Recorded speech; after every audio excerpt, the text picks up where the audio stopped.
Ксюша, скажи мне, за что ты любишь театр?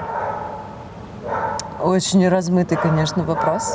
Я просто люблю театр в целом, потому что театр — это жизнь, и в нем всегда есть возможность пережить какие-то совершенно разные события, которые мы не можем пережить в обычной жизни. Наверное, так. Понятно. Здесь у нас бэкстейдж, здесь нас снимают.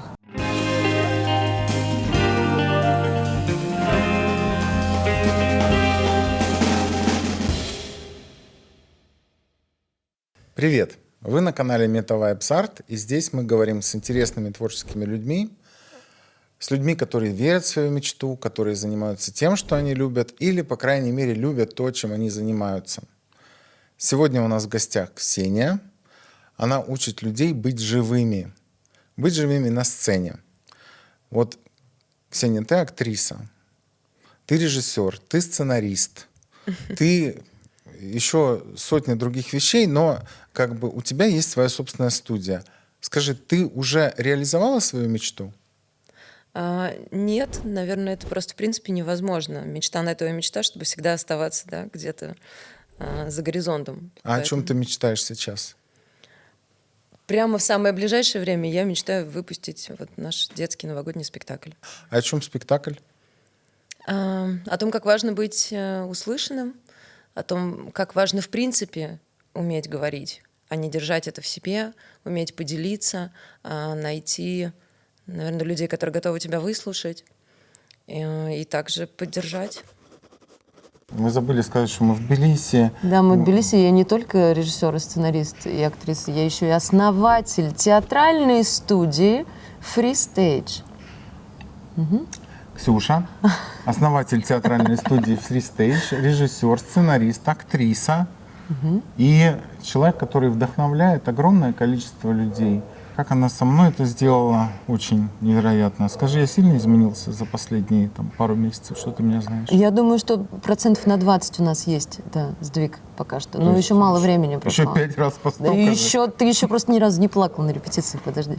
Это будет. Вот когда ты поплачешь, а потом ты позлишься, мы помиримся, ты пообижаешься сначала, там потявкаешь что-нибудь за кулисами на меня, вот тогда процесс пойдет. Вот я познакомился с тобой не так давно, но летом я смотрел спектакль, который ты ставила для взрослой группы. И у меня там тоже, я тоже там отметил, что это было что-то психологическое такое, очень глубокое, с посылом. С этим детским спектаклем, который ты ставишь сейчас, в котором я тоже участвую, спасибо большое за это. Вот, там тоже очень глубокая психологическая составляющая. Скажи, почему для тебя это важно? И, может быть, тебе нужно было быть психологом? Ты знаешь, вообще была такая мысль, но как-то я довольно поздно к ней пришла, поэтому сейчас уже я не планирую переучиваться. Но мне кажется, что в любом случае психология — это то, что есть внутри у каждого, мы все в этом живем. Тем более, что сегодня это вообще какая-то очень актуальная тема. Люди стали больше об этом задумываться, больше стали раскапывать в себе, узнавать себя. Я считаю, что это прекрасно, правда. Сплошные плюсы. Ну а театр сам по себе не может быть не связан с психологией, потому что любой персонаж — это все равно где-то реальный человек внутри, даже если он сказочный, он все равно основан на каких-то переживаниях то ли автора, то ли режиссера, кого бы то ни было. Поэтому без психологии просто обойтись нельзя. Скажи, актерство — это вообще скорее способ убежать от реальности, от себя, от своих каких-то проблем, или это все-таки больше способ найти себя? Это больше способ найти себя. Однозначно. Потому что именно на сцене и именно в театре у тебя есть возможность через разные образы и через разных персонажей попробовать пощупать себя и там, и здесь, и везде по чуть-чуть. Ты можешь взять от одного персонажа там какую-то особенность, от другого другую, и таким образом набирается свой собственный пазл. А актер проживает только одну жизнь, или он проживает тысячи жизней? Как говорил Константин Сергеевич, да, не хотел в это вдаваться, но в целом это очень верная мысль. Актер — это человек, который всегда должен не забывать о том, что существует линия, через которую переходить нельзя. Выходя на сцену, я не актер, я персонаж, но в то же время я не забываю о том, что я живой человек. Потому что если мы перейдем эту грань, то дальше это уже просто сумасшедший дом. Терять себя нельзя. А ты когда-нибудь чувствовала, что теряешь себя в персонаже? Были секундные моменты, когда я ставила в институте самостоятельный отрывок и играла там Бланш. Во-первых, я всю жизнь мечтала ее сыграть. «Трамвай желания». Да, «Трамвай желания». И в конце просто сама сцена заканчивалась ее истерикой, когда Полечку уже настолько зашкаливала в голове, что она уже просто не могла с ней справляться. И вот когда я вышла за кулисы, было, правда, секундное ощущение, что я действительно в ней. И, правда, это уже too much, это уже как-то перебор, и повышенное было сердцебиение. И, в общем, понадобилось какое-то время, недолгое, для того, чтобы просто немножечко вернуться назад. Но это опасно. Слушай, устала? Наработалась на репетиции? Наралась, да. Ну, а давай теперь объясним людям, вот что, в чем заключается работа режиссера, что именно он делает, вот с технической и с творческой точки зрения. С технической точки зрения, конечно, это мизансценирование и расстановка, да, человека по сцене, поскольку самостоятельно актеры, когда заигрываются, когда они в образе и так далее, они забывают о том, что на сцене находятся не только они, еще есть партнеры, еще есть предметы, еще есть свет, еще есть звук и так далее. И очень важно, чтобы в зале сидел тот самый человек, который режиссер, и который подскажет, где конкретно выгоднее стоять, почему лучше на первом плане, на авансцене, или, может быть, наоборот, стоит уйти вдаль и так далее. Поэтому... Жопой не стой, жопой не стой. Это зрителю! Зато у нас спецэффекты прямо как в столице. Если ты жопой это скажешь, то ничего не понятно будет. А я все никак не могу на движение. Глаш, это жопой! Я ж не жопа. Это жопой. Как? Во-первых, ты перекрыла сейчас Аню, я ее не вижу. А во-вторых, ты разговариваешь с жопой. Что, у нас поучительный спектакль. Ой, лицемерный. Вы чему детей-то научите тут в зале? С жопой очень важно, да, не стоять, поскольку голос, когда посылается к заднику сцены, зритель просто не слышит того, что мы говорим. Поэтому жопа — это основное место, которое надо прятать за себя, а не выставлять это к зрителю. Ну ладно, а с творческой точки зрения, вот если режиссер все равно говорит актеру, как ему стоять, и что ему говорить и как, в чем заключается тогда актерская задача? Актерская задача не отменяется, несмотря на то, что есть режиссер, и он может видеть как-то по-своему. То есть мы, конечно, стараемся коммуницировать, да? Мы пытаемся быть в контакте друг с другом. Если мы с тобой плохо понимаем друг друга, ты как актер, а я как режиссер, то, скорее всего, работа будет тяжелая, мы будем постоянно в сопротивлении, ничего хорошего не получится. Поэтому очень важно, чтобы ты понял то, чего хочу я, и подстроил свою актерскую задачу под мои требования. И вот тогда все наладится. И режиссер, опять же, нужен для того, чтобы посмотреть со стороны на то, как это выглядит. Мы часто сами себя оценить не можем. Нам кажется, что мы играем достаточно, а этого, может быть, наоборот, недостаточно. Или мы переигрываем. Или мы своей какой-то краски актерской не сочетаемся с другим партнером. И режиссеру это видно из зала. Поэтому, конечно, первостепенно это режиссер на площадке, да, и на сцене, и везде, где бы то ни было. Потому что он собирает всю вот эту вот палитру во что-то общее и целое. А какие эмоции тебе сложнее всего играть на сцене?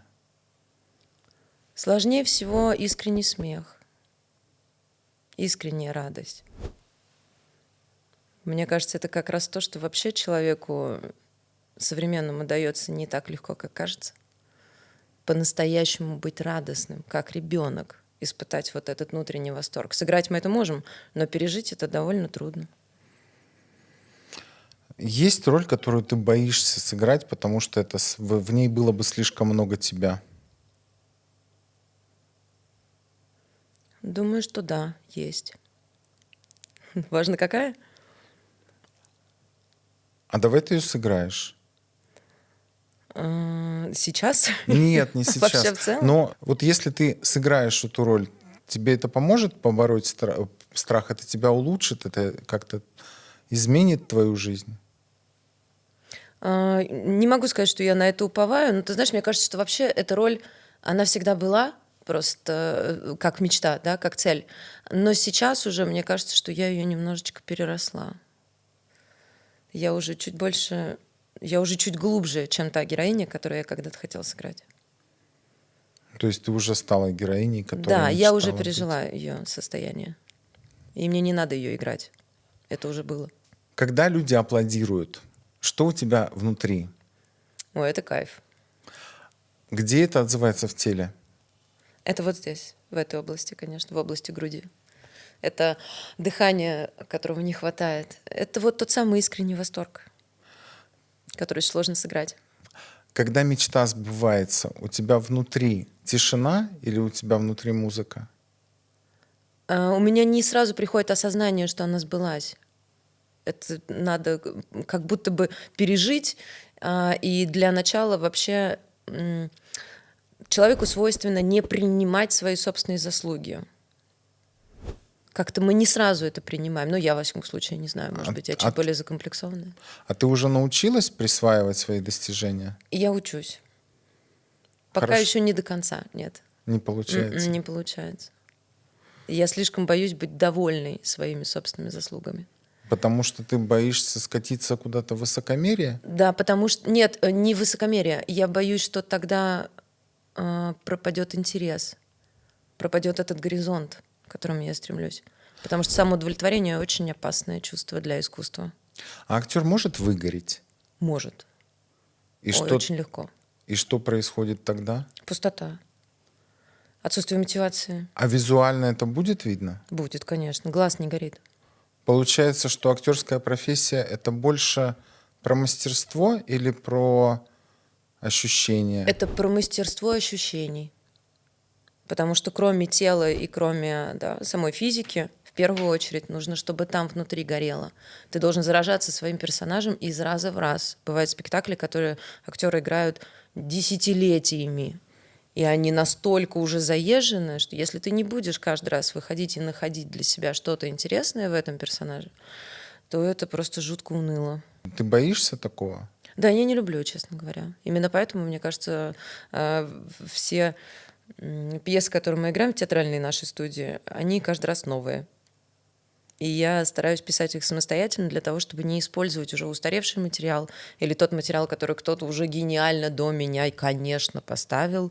И зачем же я буду делать плохо, если я могу сделать свое, но хорошо. И это не с чем будет сравнивать, потому что это новое. Давай поговорим про твое прошлое. Давай. А есть в твоей жизни сцена, которую тебе хотелось бы переписать? Да, есть. Что-то, что ты сделала бы иначе? Конечно. Или вообще бы не сделала. С одной стороны, мне кажется, что я бы все это переписала, а с другой стороны, я успокаиваю себя тем, что, наверное, на тот момент, когда я принимала это решение, оно было единственно верным. Вот просто сейчас уже, спустя какое-то время, нам кажется, что можно было бы иначе. Но в тот момент иначе не получалось, значит, нельзя было. У тебя были провалы в жизни? Конечно. А на сцене? И на сцене. Ну, провалы, что значит провалы, когда ты... Ты ставишь спектакль, вы отыграли, 3 жидких хлопка. Нет, так не было пока что. Ну, мы зовем своих, понимаешь, в чем дело? Они не Оптимизм, могут дать нам этого, конечно, потому что это же театральная студия, это не профессиональный театр. А тебе хотелось бы иметь свой профессиональный театр? Хотелось бы. Маленький иметь профессиональный театр. Большой не хочу. Вы бы ездили на гастроли или вы бы работали на одной площадке? И так, я думаю, почему нет? А нарисуй свою мечту вот в плане творческой реализации. Вот как ты себе это видишь? Что это должно быть? Это должно быть какое-то просто очень, как минимум, очень комфортное помещение, в котором мы работаем. Это очень важно, потому что стены, в которых мы находимся, они тоже должны быть живые, они должны быть напитанные, они должны доставлять удовольствие. Это должен быть коллектив, который не просто приходит для того, чтобы позанимался и ушел. У меня каждый человек, ты же знаешь, мы не просто работаем вместе. Это все равно есть какое-то ощущение семьи. Мы все друг за друга держимся, мы все друг друга знаем, мы проводим много времени вместе, не только на занятиях, но и в обычной жизни. Потому что, наверное, вот эта общая энергия, она тоже делает процесс более глубоким, более интересным, более живым.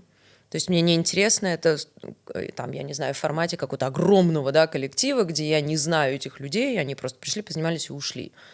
Каждый ребенок у меня на вес золота. Я каждого люблю, я каждого знаю. Я знаю, как под него подстраиваться, что ему нужно и что ему не нужно. Поэтому, наверное, я не хочу масштабности. Меня вполне устроит наш маленький домик, в котором мы все вместе можем есть, пить, я не знаю, развлекаться, работать, творить, писать. Чтобы там было все. В идеале я хочу просто свое помещение. Конечно. Ведь любовь, забота сильнее любой магии. А ты больше любишь работать с детьми или со взрослыми? И с детьми, со взрослыми. Но с детьми не с маленькими детьми, нет, с подростками. С теми, кто уже может мыслить, кто уже может чувствовать, думать, работать над собой, над текстом. Кому уже интересно, кого не за ручку привели и сказали, тут 2 прихлопа, 3 притопа. А уже чуть более осознанный возраст, да. А ты используешь этот опыт, чтобы переживать свой подростковый возраст? Конечно, обязательно. То есть это тоже психологическая Да. история, да? Обязательно. Искусство не может существовать без психологии. Художник отталкивается от своих чувств, от своих переживаний. Никак иначе он творить просто не сможет, он же должен был это пережить. Что такое искусство? Это жизнь. Искусство везде, на каждом сантиметре. Стоит просто его разглядеть. А что такое любовь? Любовь — это искусство.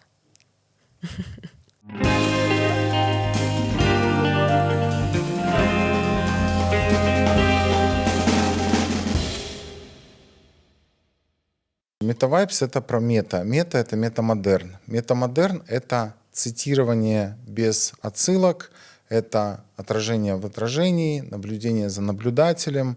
И когда смысл важнее формата. Потому что не важно, кто берет интервью, и даже не столько важно, у кого, важно, что человек говорит, что он из себя представляет, и это вообще про человечность, про смысл жизни, про мечты. Про то, что надо верить в себя, надо знать, куда ты двигаешься, понимать, что ты хочешь, не сидеть на жопе ровно, потому что если ты ничего не делаешь, ты ничего не достигнешь, да? Вот. Но если ты не можешь делать что-то большое, и у тебя там нету денег на это, да, можно сделать к этому какие-то минимальные шаги, хотя бы открыться миру, сказать, что типа вот он я, вот она моя театральная студия, вот у меня какие талантливые есть детишки, подростки, взрослые, которые тоже мечтают о том, чтобы сделать что-нибудь, сказать что-то важное людям. Вот. И открыться к тому, чтобы Вселенная, Бог, эфир подтянули тебе все, что тебе необходимо. Нет ничего невозможного. Есть вещи не слишком вероятные, но вероятностями можно управлять. Зачем вообще заниматься актерским мастерством? Вот если мы хотим позвать людей к нам в студию, что мы можем им предложить? Вот чем мы отличаемся от каких-нибудь там, не знаю, курсов, кройки и шитья? Зачем люди вообще ходят на актерку? Слушай, на самом деле очень частые вопросы, и я прямо постоянно пытаюсь донести до людей информацию о том, что очень нужно заниматься актерским мастерством, просто потому что, во-первых, это очень полезно для обычной жизни, для того, чтобы снять свои вот эти вот какие-то вот черепашечные зажимы. Мы говорим не своим голосом. У тебя бывали такие мысли, что ты что-то говоришь и понимаешь, что ты вот это не ты говоришь, как будто бы твоя внутренняя личность хочет говорить иначе. Она хочет иначе двигаться, она хочет иначе выглядеть вообще. Она, может быть, у нее другая мимика, другие жесты, но мы себе это не позволяем, потому что, конечно, мы боимся чего? Осуждения социума, да, что о нас подумают, как на нас посмотрят. Ручки я вот лучше спрячу, да, ножки тоже вот я вот так вот заверну, чтобы желательно, чтобы меня вообще было не видно, не слышно, я вот тут, меня тут вообще нет. А актерское мастерство как раз позволяет тебе раскрыть себя и позволить себе быть заметным, в первую очередь. Мы уже не говорим про голос, это вообще супер важная вещь, потому что от того, насколько уверенно, да, и твердо мы разговариваем, зависит внимание человека, который нас слушает. Если мы будем говорить очень тихо, да, с зажатой челюстью, что-то где-то голоса нету и так далее, то у человека складывается ощущение, что мы говорим неуверенно. Значит, мы не уверены в том, какую информацию мы несем. И тогда зачем она нужна, зачем ее слушать? Поэтому голос очень важен, дикция очень важна. жестикуляция, мимика, все это важно. Даже взгляд зацепить на человеке, если ты когда-нибудь замечал, актеры, когда разговаривают, смотрят очень внимательно. Мы почти не отрываем взгляд. Мы редко разговариваем куда-то в пол, да, там, стараясь спрятать глазки. Мы довольно уверенно себя несем, потому что, во-первых, мы считываем другого человека. Очень важно, я наблюдаю за тем, как ты выглядишь, как ты говоришь, что, кроме того, что ты говоришь, еще и важно, как ты это делаешь. И у меня это все равно в мой маленький актерский чемоданчик падает. Твои какие-то, да, особенности физиологические. Поэтому даже смотреть друг другу в глаза не так просто, как кажется. И именно актерское мастерство поможет любому человеку научиться, наконец, чувствовать себя просто уверенно. И быть настоящим, Да, как сегодня да, говорили. правда. Быть настоящим, быть таким, какой я есть. Плюс Это ко прекрасно. всему на сцене можно проживать какие-то эмоции, которые в жизни, может Само быть, собой. себе не позволяешь, да, там какую-то злость, агрессию. Все то, что я накопил на трудной работе, да, я выплеснул здесь, я высказал это на сцене в персонаже, и я потом не пришел домой, не покусал свою жену и детей, да. И, кстати говоря, это не так просто, как кажется. Вот не всем людям легко дается вот этот тот самый выплеск, скажем так. Пассивная агрессия в нас намного более часто распространена, чем активная агрессия. И да, за счет упражнений хорошо, что мы можем позволить себе это сделать. Иногда прям приходится заставлять. Иногда приходится актера или человека, который учится, буквально довести до этого состояния. Прям по-человечески довести. Люди плачут, люди злятся, убегают, кричат и так далее. Но тогда именно в этот момент просыпается то самое нутро, которое было спрятано, которое было подавлено, которое вот как раз вот там вот никому не показываем, потому что это плохо. Когда-то мама сказала, что это плохо, не повышай голос, или учитель, или еще кто-нибудь. На наших упражнениях это все, вот, пожалуйста. И вообще в этой работе, в этом и есть кайф, да, что ты можешь быть разным. Смешным, злым, грустным, каким хочешь, нелепым. Очень круто, правда. Очень всем советую и рекомендую. Давай поговорим о деньгах. Давай. Ты финансово успешна в своей Нет. деятельности? Нет, Почему? конечно. Ну, во-первых, моя деятельность пока что еще очень маленькая. И, во-вторых, эта сторона, да, моей любви, скажем так, не самое главное в том, чем я занимаюсь. Деньги второстепенные. А что самое главное? Вот этот посыл, вот то, что я вкладываю, то, что я получаю, та энергия, которой мы меняемся, когда мы делаем какой-то проект, сцена, на которую мы выходим, эмоции, это все первостепенно.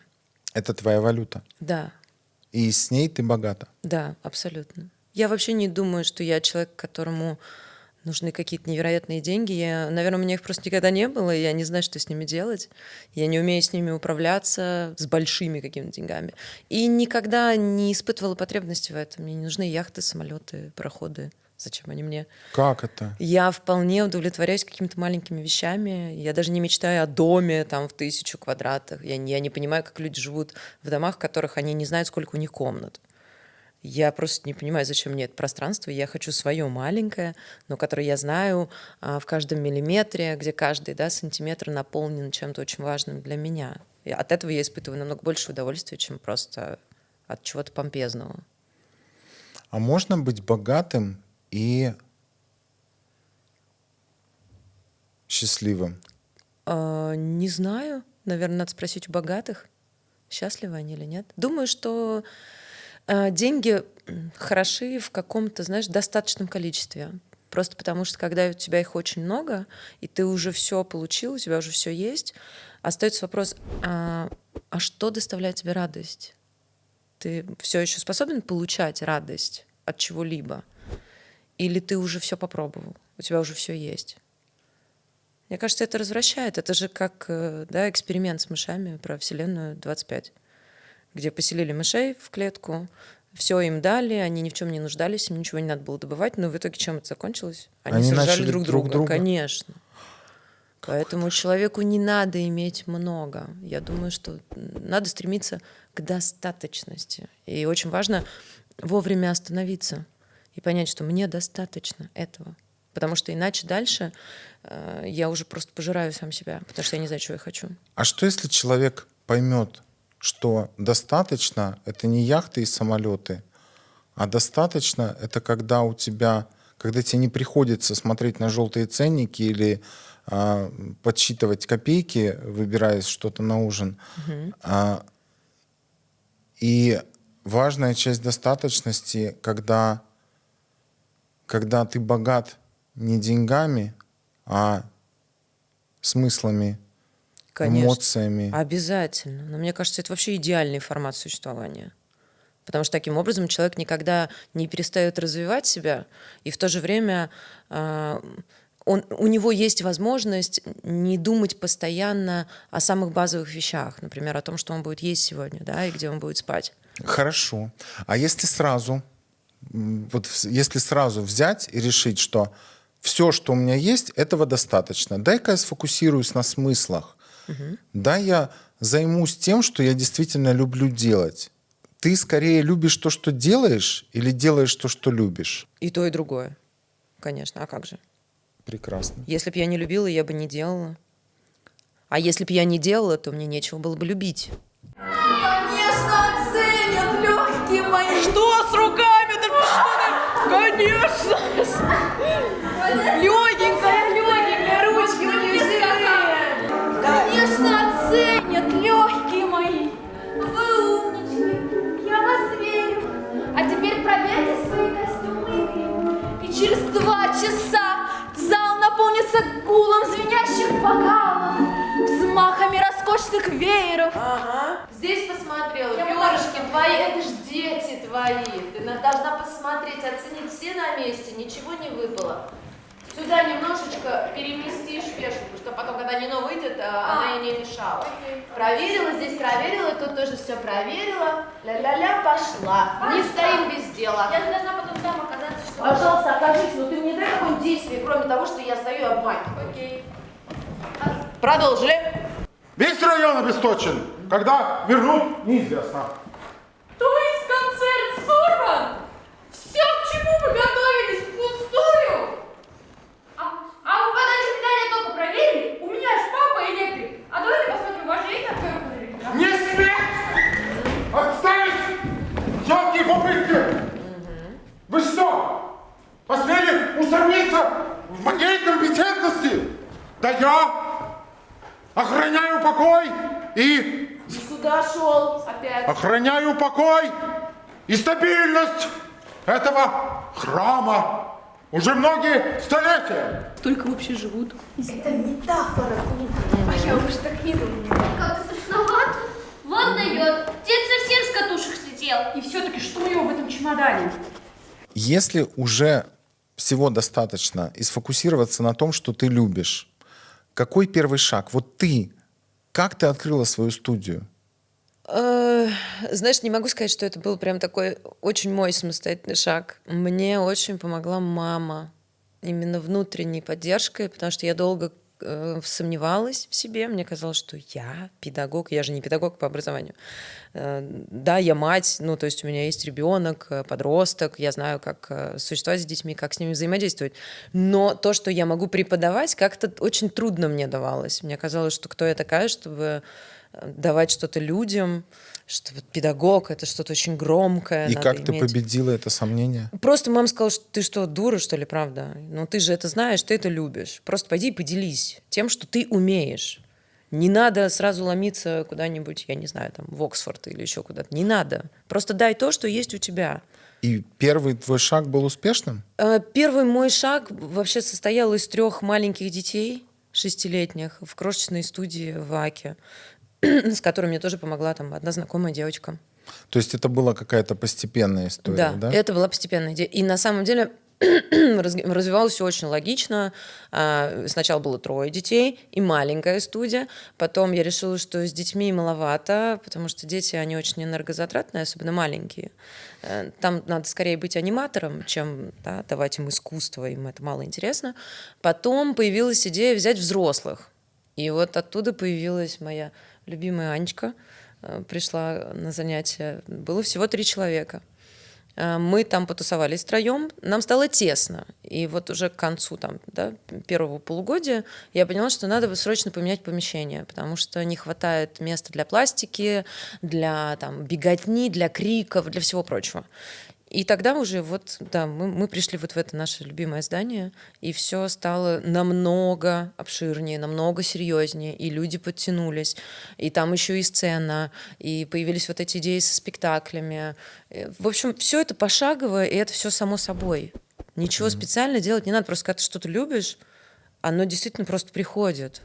Тебе стоит просто открыть ладошки, да, и принять то, что ты по-настоящему хочешь. Главное Мечты? не сидеть. Да, Мечты да. сбываются? Мечты сбываются. Просто они не сбываются так, как мы привыкли это представлять себе, да, как в сказке. Ты щелкнул, и все сбылось. Нет. Постепенно, если ты не будешь двигаться в сторону, лежать, да, в сторону своей мечты, то она, конечно, не будет сбываться. А ты говоришь на отлетевшем? На чем?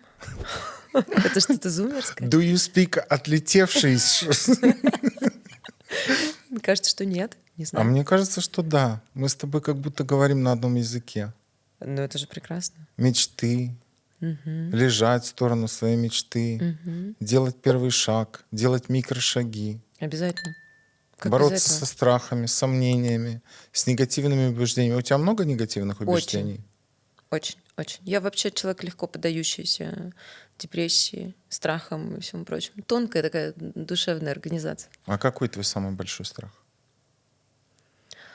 Не хотела бы об этом говорить. Он был просто, я его пережила. Да, Ты справилась со своим Справилась. страхом, потому что он случился, Да. он отыгрался. да. И как это было? Это было, я не спрашиваю про личное, но вот у меня есть такая гипотеза, что страхи, они страшны только когда они впереди, и ты их боишься, либо когда ты уже оглядываешься на что-то произошедшее, такой, ой, как я это пережил. А в сам момент, когда ты находишься вот в этом состоянии, когда риск сбылся, да, страх случился, и тогда у тебя как будто меняется психика, и ты уже не чувствуешь никакого кошмара. Ты просто ставишь перед собой какие-то задачи короткие, что типа я боялся быть бездомным, я оказался на улице, мне надо где-то переночевать. У тебя было так же? Да, ты знаешь, это, наверное, какой-то инстинкт самосохранения, когда тебе очень страшно. Ну, я не знаю, может быть, люди по-разному это переживают. Кто-то впадает в панику и ничего не может делать. Продуктивность падает вообще в ноль, потому что человек заперт в этом страхе. У меня, наоборот, такой организм, когда что-то очень жопное происходит, я максимально собрана. Мой мозг работает сильно активнее, просто потому что мне необходимо выйти из этого состояния как можно скорее. Поэтому я пытаюсь всеми путями найти выход, скажем так. Ты чувствуешь, что что-то тебе помогает в этом? Я сама себе в этом помогаю. Потому что если я себе не помогу, мы там утонем. Мы там останемся. А это самое страшное вот в этом состоянии морока находиться, когда страх настолько объемный, что он не дает тебе просто не дает тебе жить вообще. Ты не живешь, ты существуешь, не можешь есть, ты не можешь спать, ты не можешь дышать, потому что просто настолько ты в панике. Поэтому необходимо выходить. Если ты поверил в свою мечту, начал ей заниматься, а потом сыграл какой-то твой страх. И как не потерять себя, куда смотреть в поисках решений? Но в первую очередь остается только верить. Но если ты правда по-настоящему этого хочешь, то ошибки и неудачи, они нужны, они важны. А это не для того, чтобы ты все бросил, опустил руки и такой, ну все, короче, я говно на лопате, я, в общем, все, я ни на что не способен. Нет, очень важно вовремя посмотреть на то, почему не получилось, что ты сделал не так, сделать правильные выводы, понять, ага, в следующий раз я буду делать вот так, вот так, вот так, вот так. Извлеченные Это же уроки и всё опыт, такое. конечно. Наоборот, это бесценно. Ты не можешь стать успешным и прийти к своей мечте сейчас. Ты должен сначала спотыкаться, наступать на одни и те же грабли, и благодаря этим граблям в итоге ты придешь туда, куда ты хотел. Так или иначе. Может быть, не совсем так, как ты видел, но в любом случае ты туда придешь. А бывает так, что тебе кажется, что вот произошло что-то не то, и кажется, что все идет не туда, Да. а потом бац, и спустя время оказывается, что именно вот эта самая больная вещь и была тем, что дало тебе возможность прийти к желаемому Конечно. результату. И все опять про веру. Ты шел, тебе казалось, что ты идешь не туда, но на самом деле ты все равно придешь туда, куда надо. А во что Неизбежно. ты веришь? Я верю в себя, во Вселенную, в то, что меня там кто-то слышит, кто-то мне помогает. Наверное, если я честна и искренна сама с собой, и мои желания исключительно, да, позитивные и положительные для мира и для меня, то почему бы им не сбываться, собственно? Почему бы мне не помочь? Я же не делаю что-то в ущерб кому-то. Успех неизбежен. Мечтам не остается ничего делать, как только сбываться. Да, да, обязательно. Погнали! С момента «а вдруг» это изменит все. А вдруг этот концерт изменит все? Может, даже родителей? Тогда я требую, чтобы в следующем году мы выступали на Бродвее! Легенд поможем или хотите без света остаться? Давайте я помогу, месье Секунди. Я могу чемодан подержать. Без света! Прикасаться к инструментам! Нам вот лучше лампочки задержи. Жили-были девочки, и все зеркала в доме Куда ты культуры. пошла? А куда? Здесь, зритель, здесь синий луч. Куда ты Как и было. Сюда выйдешь, жили-были девочки зрителю. И однажды, да, в Доме культуры, ля-ля-ля, тополя. Сначала это зрителю. Мне ближе к середине снижать градус или... Нет, градус ты наращиваешь, естественно, потихонечку. Просто не кричим, но голос ты все равно надо подавать. В любом случае, эмоционально ты к пику идешь уже в финале. Сейчас? А? Я тихо сейчас говорила, погромче надо. Да, и ты мне не нравится, что ты говоришь в профиль это, ты говоришь им, а ты рассказывай этим детям, которые здесь будут сидеть. Условно их здесь нет. Вы думаете, что пустой зал, но на самом деле здесь будут сидеть дети. Может, чудо именно так и приходит. Чудо в нашем лесу. Ой, В нашем зоопарке, я бы даже сказала. Шостакович не цепляет, Шекспир не помогает. Я же сказала, что у меня аллергия на твои перья. Пощупала. Слушай, какая ты худая. Тебя нужно накормить и нащекотать. Даже если мечта не сбылась, жить все равно можно. Главное не потерять себя. Тебе не кажется, что для того, чтобы по-настоящему сыграть персонажа, которого ты родился прожить на этой планете, тебе нужно копаться в себе? Обязательно. И настоящие мечты сбываются через поиск себя. Обязательно. Потому что персонажа иначе ты, в принципе, не сыграешь. Ты же оправдываешь с точки зрения своих собственных эмоций, чувств, своего опыта. Никак иначе ты не можешь его оправдать. Любого антигероя, отвратительного человека, маньяка, да, или кого-то. Как играют актеры? Они же должны его оправдать, они должны его принять, они должны его понять. Даже если им это отвратительно, чисто по-человечески, чисто для себя, они все равно должны найти какой-то свой внутренний отклик для того, чтобы этот персонаж стал понятным для него самого. тихо все! Паника — худший вариант. Сейчас месье Секунди все исправит. Правда же? Трещина в часе. Пойду проверю щиток. Боюсь, дело не в нем. Боюсь. Хотя боюсь, дело не в Но нем. боюсь, дело не в нем. Хотя, боюсь, дело не в нем. Чинишь эти механизмы, а они все разваливаются. Время берет свое. Илюша. Сидите здесь, никуда не надо. Сидите здесь! Никуда не ногой! А то еще переломаете эти самые Подожди, ноги. во-первых, поставь, пожалуйста, чемодан кулис на эту стенку. Он невыносимо, потому что он очень громоздкий, тут мало места. Вот я зашел, трещина в чате! Опять все обосрались. Реакция должна быть. Ладно, пойду проверю щиток, хотя уверен, что дело не в нем. Ты чинишь, не чинишь, ля-ля, тополя, ничего не помогает. И уже на развороте только. Вот уже пошел, и потом... А вы сидеть здесь, никуда не ходить, ни ногой. А то переломайте еще там эти ваши самые ноги. То есть с разворота немножко даешь. А тут ты вот тут стоишь, и ты как Симс, знаешь? Да. Вот. И получается, в театре жизни тоже, наверное, иногда стоит принимать свою темную сторону. Обязательно, конечно.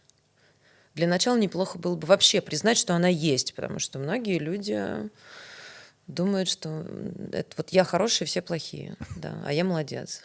Ну, Мне это кажется, же... что это какой-то эгоцентризм, на самом деле. Просто нежелание проводить какой-то самоанализ внутренний, узнавать себя лучше. Намного легче же обвинить кого-то, а не Конечно, себя. позиция жертвы. Все кругом виноваты, я Да, один. да. У меня не получается, да, у меня не получилось, потому что мне кто-то помешал. У меня не получилось, потому что мне не дали денег.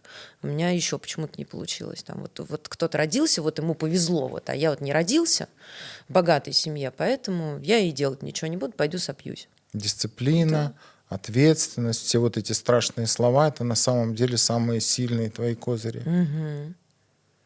Надо же это осознавать вначале. Привет. Привет. Я немножко в шоке, что я сейчас сижу в роли интервьюера, но все это время я наблюдала, какую-то часть вашего интервью, слушала очень внимательно. Очень классные вещи, мне кажется. Ты говоришь, они во мне откликаются. Супер, я очень Вот. рада. Да, единственное, что я хотела спросить, почему ты так отреагировала, когда Илья сказал тебе «прорекламируй»?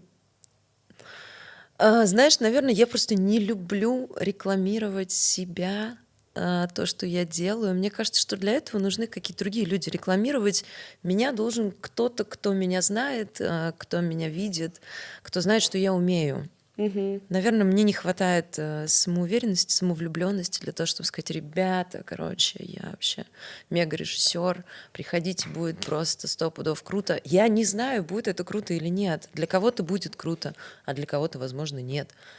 Поэтому чего я тут буду особо распинаться? Вы просто приходите и посмотрите, а там дальше можем обсудить. Я часто замечала, что у людей творческих особенно таких приближенных к гениальности, а то, что ты говорила, мне очень понравилось. Есть такая история, что им кажется, что об этом даре люди должны узнать сами.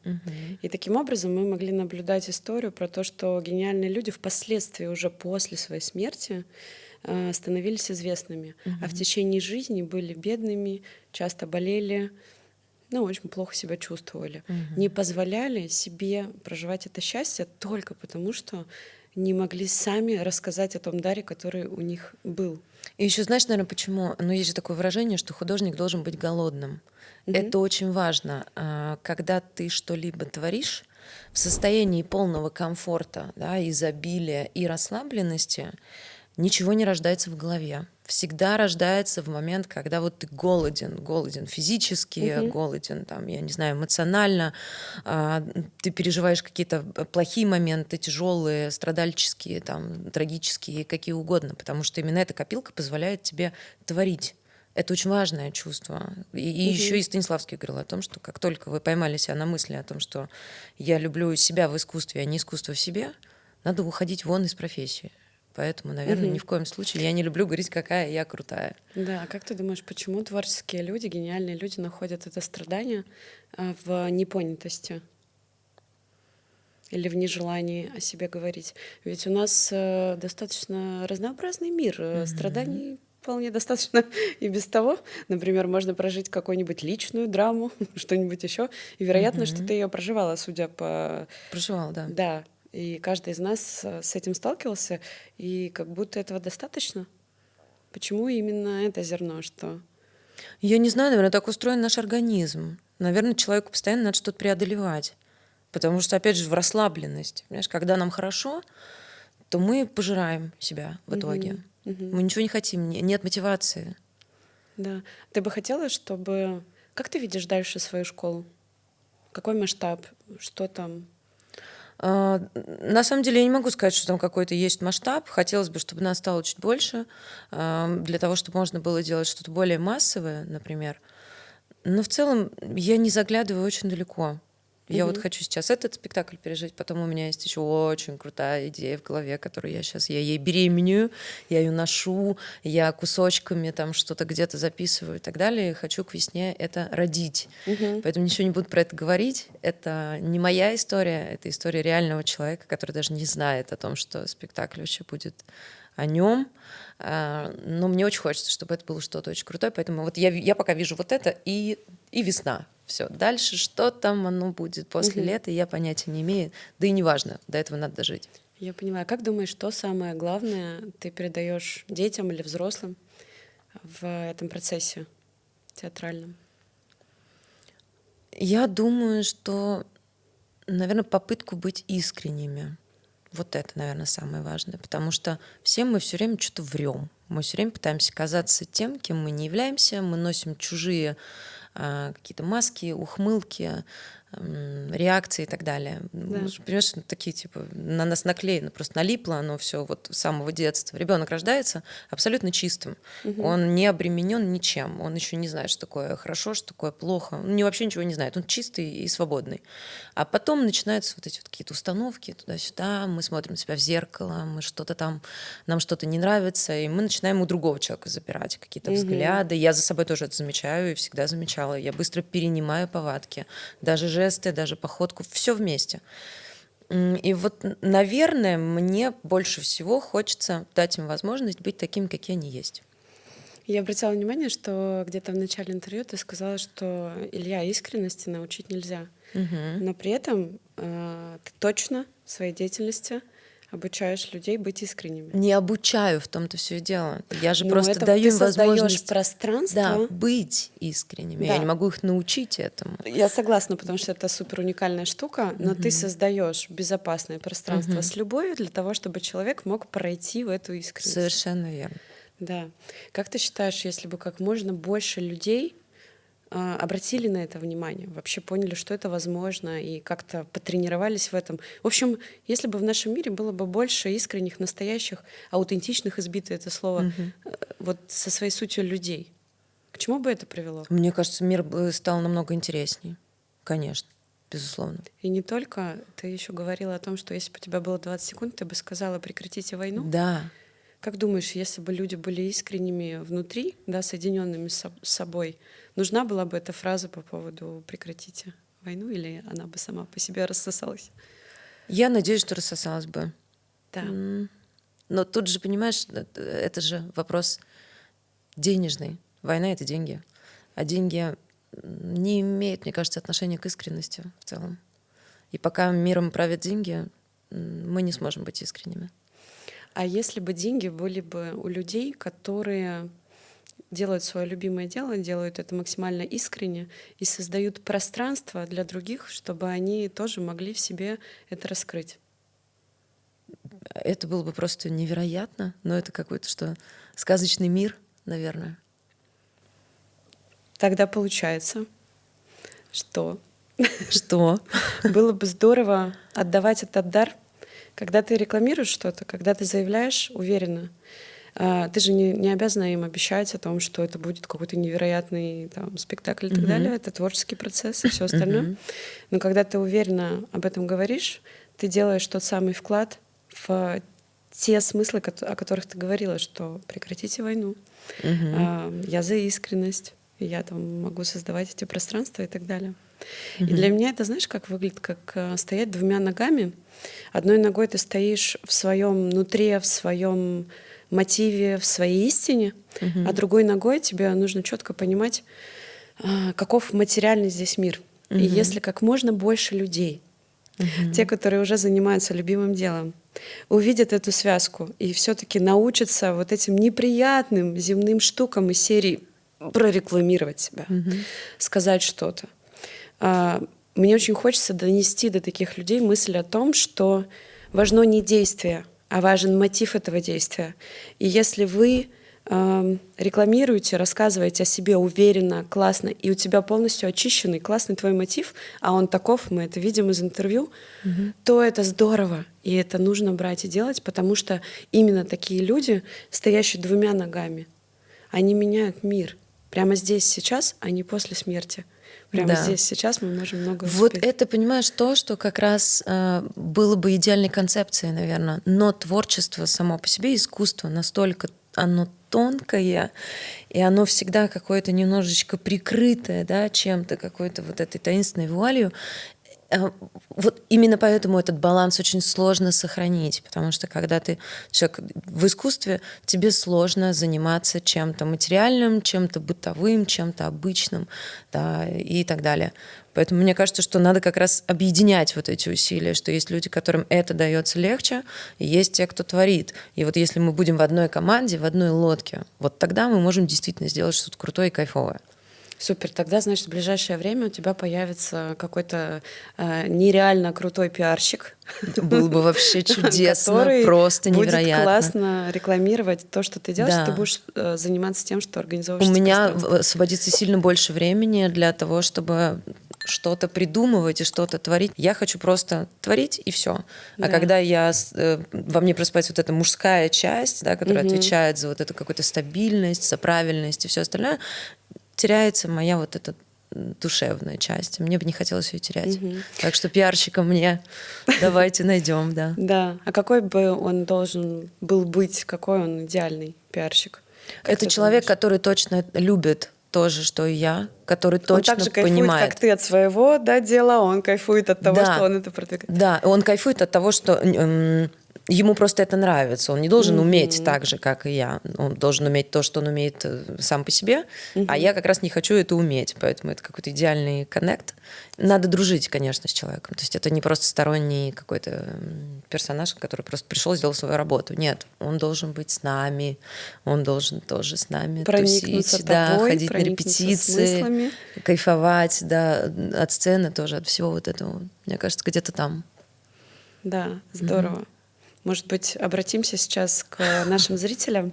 Единственное, если я правильно поняла, я не уверена в этом, если школа маленькая, я как предприниматель сама прекрасно понимаю, если школа маленькая, то там нет того ресурса, чтобы платить, да, там супер гениальному пиарщику, который придет и тебя Конечно, там, нет. да, Ну, конечно, сделает. нет. Да, соответственно, нужен человек, который, возможно, сейчас сидит и смотрит это интервью и сомневается в том, что он бы мог, но душой он чувствует, что ему очень близка ты, ему очень близко то, чем ты занимаешься, и он обладает знаниями маркетинга, СММа, продвижения, он знает, что такое экологичность. Вот если вдруг есть такой человек, который сейчас смотрит это интервью, пишите в комментарии, и вас Илья соединит, и это было бы просто, мне кажется, что-то гениальное, потому что я с тобой абсолютно согласна. Один в поле не воин, и вот в этом единстве, соединении получается просто невероятно. Мне кажется, что мы могли бы поменяться, знаешь, с этим человеком возможностями и способностями. То Да. есть он бы занялся своей частью, а я бы, например, могла раскрыть в нем то, возможно, что он пока еще там стесняется в себе Да. открывать, поэтому, может быть, через упражнения, через то же самое участие в наших спектаклях, почему нет? Мы же Конечно, можем и это по мере делать вместе. роста, да, масштаба там школы, естественно, там и денежная часть его будет расти также пропорционально твоей и всему остальному. Конечно. Но это просто, мне кажется, это лучше. Вот когда такие люди находятся, и само дело классное, то получается что-то невероятное. Я почему-то уверена, что такой человек найдется. Да? Да. Я очень рада. И буду очень рада, да, этому моменту. Да будет так. Да, да будет так. А скажи, пожалуйста, у тебя вот был какой-то внутренний стереотип о том, что актерская профессия — это что-то такое легкомысленное, это что-то такое несерьезное, это не очень профессия, что надо вот пойти и выбрать нормальную работу, что люди как люди, один ты тут театрал. Есть такое внутри тебя? Нет, это скорее связано с тем, что я знал, что актеры много не зарабатывают. Ну, во это тоже всех- стереотип. Тоже стереотип, да. Но, возможно, было такое чувство, что это легче, чем на самом деле. То есть, когда когда случились уже первые настоящие, более-менее, истории с театром у меня в жизни, вот когда я первый раз по-настоящему работал над ролью и понял, что это такое, вот тогда было это ощущение, что типа ты слишком легко это все воспринимал. Мне казалось, что это легче, чем на самом деле. А это же на самом деле действительно труд. На самом деле это колоссальный труд. Это такие раскопки нужно производить. Потому что если ты играешь поверхностно, и персонажа знаешь поверхностно, ну это вот так же плохо и будет выглядеть на сцене. А сколько надо на самом деле додумать, придумать, его надо нарастить, понимаешь, на него надо мясо это налепить, чтобы он в итоге ожил. Вот это очень сложно донести людям, которые думают, что это все. Как бы ты хотела пригласить публику на этот спектакль? Дай им пич какой-нибудь, позови их на спектакль к нам. Ой, боже С мой, детьми. ну ты прям сейчас Пускай предлагаешь мне топаются. рекламу, да, какую-то создать моментальную? Да, в моменте. Сейчас это будет очень банально просто звучать, потому что это новогодний спектакль. Идите сюда, алло! У нас классно. Да, нет, давай попробуем. На самом деле, дорогие наши потенциальные зрители, мы в любом случае будем очень рады видеть вас на нашем спектакле. Мы очень стараемся, хотим сделать из этого что-то очень яркое, живое и очень теплое. Наш спектакль про нас же самих, про детей, про взрослых детей, в целом про семьи, про дружбу, про чудо и про Новый год. Поэтому, если вы такое любите, то, пожалуйста, загляните к нам. Мы будем очень рады слышать ваши аплодисменты в концове. Вот. Если вы не любите Новый год, То не приходите. типа, если вы не любите Новый год, если у вас уже все умерло внутри, такой dead inside, вы тоже приходите, потому что, может быть, мы вас пробудим, может быть, мы вам дадим повод жить. Приходите, Ксюша, учиться быть живыми, учиться дарить людям любовь, Себе тоже, что немаловажно. Дарить любовь, искать себя, искать себя, находить себя. чувствовать себя, слышать себя. Все Я там. тебя обожаю. Можно это лирическое отступление, да? Вот несколько дней или недель назад я помню такой флешбэк у меня такой, где во время репетиции кто-то, что-то там, какая-то движуха, и ты мне такая говоришь, что ты хочешь? А у меня где-то из самой глубины души такой крик рождается, что типа, я хочу быть твоим лучшим другом. Да, я помню, кстати, этот момент. Это было так волшебно.